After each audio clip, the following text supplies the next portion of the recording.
अस्सलाम वालेकुम दोस्तों, मैं हूं शहरियार और आप देख रहे हैं सुपर मिस्ट्री चैनल। दोस्तों, आज का टॉपिक भी बड़ा पुरस्कार किस्म का है। कब्रिस्तान का एक ऐसा हिस्सा है जहां आमतौर पे लगता है, बज़ाहिर यूँ लगता है कि ये एक नो गो एरिया है, क्योंकि वहां पे जो कब्रें हैं वो ऐसे लगता है कि जैसे यहाँ पे कई जो इनके लवाहकीन या वुरसा हैं जो कई अरसे से उन्होंने आना छोड़ दिया वहाँ पर। तो बड़ी अजीब किस्म की बात थी। हम तक ये बात पहुँची, मैं और मेरा वॉलंटियर दोस्त नदीम, हम उस जगह पहुँचे। थोड़ी सी हमने एक दिन पहले रेकी कर ली थी। करीब जाने की कोशिश तो नहीं हमने की, क्योंकि हम ये चाह रहे थे कि इसको वन गो में शूट करें और सबसे पहले वहाँ पे कुछ दिखाने की कोशिश करें। तो खैर हम तयशुदा वक्त के मुताबिक मगरिब से कुछ देर पहले हम वहाँ पे पहुँचे और हमने उसको बड़ा बारीक बीनी से जायज़ा लिया। उस ख़ास जगह पे मैं भी गया। अच्छा, उस चीज़ के बारे में, उस जो खंडर नुमा इमारत थी उसके बारे में हमने, जो करीबी घर थे और कब्रिस्तान की दीवार के साइड पर कुछ घर थे, वहाँ पे कुछ लोग खड़े थे। तो हमने एक बुज़ुर्ग मिले, उनसे हमने बात की तो उन्होंने कहा कि इसको बाबे दी मस्जिद, पंजाबी में बाबे दी मस्जिद कहते हैं। अब बाबे की मस्जिद से हमने मज़ीद उनसे इस्तफ़सार किया तो उन्होंने फरमाया कि बज़ाहिर यूँ लगता है कि जैसे ये जिन्नात ने तामीर की, एक अकीदा मशहूर है काफ़ी अर्से से। हमने पूछा कब की, तो उन्होंने कहा ये कोई नहीं जानता कब की, क्योंकि हम तो जब से होश संभाली है, ये बाबा जी कह रहे हैं कि जब से हमने होश संभाली हम इस खंडरनुमा मस्जिद को देख रहे हैं। अब उन्होंने बोला कि ये मस्जिद है। एक और शख्स था, उन्होंने कहा कि ये मस्जिद नहीं है, ये कोई नामालूम खंडर है, मतलब किसी को पता नहीं है कि यहाँ पे क्या है, ये क्या था। और मस्जिद थी, लाइब्रेरी थी, क्योंकि हमें जो उसकी फॉर्मेशन थी उसमें कुछ अलमारियाँ भी बनी हुई थी। तो बज़ाहिर तो अगर अलमारी थी तो ये मालूम पड़ रहा था कि वो शायद मस्जिद ही हो, लेकिन बहरहाल कुछ क्लियर नहीं था। तो खैर हम उस जगह पे पहुँचे और बल्कि मैं ज़्यादा अंदर गया। मैंने वो उसकी दीवारें देखी और उसकी छत देखी, छत जो टूटी हुई थी, कई साल पहले टूट चुकी थी। अब वहाँ पे कुछ गुमनाम कब्रें थी। अब उसके बारे में ये बताया गया कि किसी को नहीं मालूम कि वो कब्रें किस की हैं। कोई तख्ती नहीं थी, कोई कुछ नहीं था, और एक अजीब सी खामोशी थी।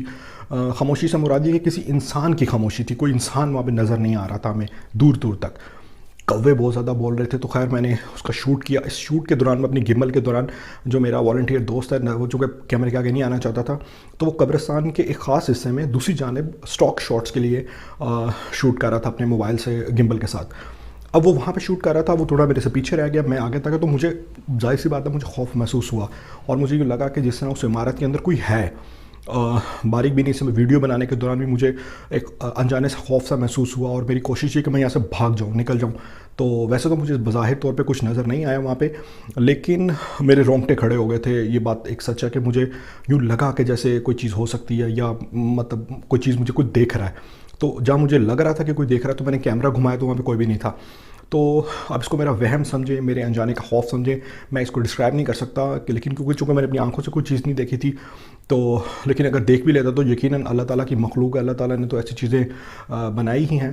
खैर, कौवे बहुत ज़्यादा बोल रहे थे। अब ये भी मेरा पता नहीं वहम है कि कौवे ऊपर क्यों बोल रहे थे, या तो उनके घोंसले थे, जब घोंसलों के पास हैं तो कौवे बहुत ज़्यादा बोलते हैं, या अल्लाह ताला जानता है कि वो इतना ज़्यादा क्यों बोल रहे थे। लेकिन ये कन्फर्म है कि परिंदे बहुत ज़्यादा बोल रहे थे। तो जनाब उसके बाद वहाँ से मैं निकला और फिर हमने उनसे दोबारा उन बुज़ुर्ग को ट्रेस करने की कोशिश की। हम उनसे मज़ीद अपने तजुर्बे के बारे में बताएं तो वो नहीं थे। खैर, अब ये इल्मी बहस है। यहाँ से आके एक इल्मी बहस शुरू होती है कि हम ये फ़ैसला करें कि वहाँ पे क्या हो सकता है। अगर कोई आसेब था तो हमें नज़र नहीं आया, अगर कोई खुदा का निशान था तो वो भी हमें नज़र तो इस लिहाज से आया कि मुझे यूँ लगा कि जैसे कोई है, लेकिन आई डोंट नो, मैं पहचान नहीं पाया कि वो कौन था, कौन थी या कौन था, मुझे नहीं पता चला। लेकिन एक मुझे खौफ ज़रूर महसूस हुआ था। तो यही अनजाने का खौफ है या मेरी नफ्सियात में शामिल था, ये फ़ैसला आप करेंगे। इस पर हम डिबेट भी करेंगे, मज़ीद एक वीडियो में बनाऊँगा और नदीम के तजुर्बात से भी कोशिश करेंगे कि उसको भी सामने लेके आएँ कैमरे से और उसको भी बताने की वो भी कुछ हमें बताया कि वहाँ पर क्या था। लेकिन ये कन्फर्म है कि कब्रिस्तान का वो हिस्सा बहुत पुरअसरार था। किसी माहिर नफ्सियात से पूछें तो वो तो इसको नफ्सियात की कार्रवाई समझता है, जैसे कि मुझे भी ज़ाती तौर पे लगता है कि ये नफ्सियात का खेल था।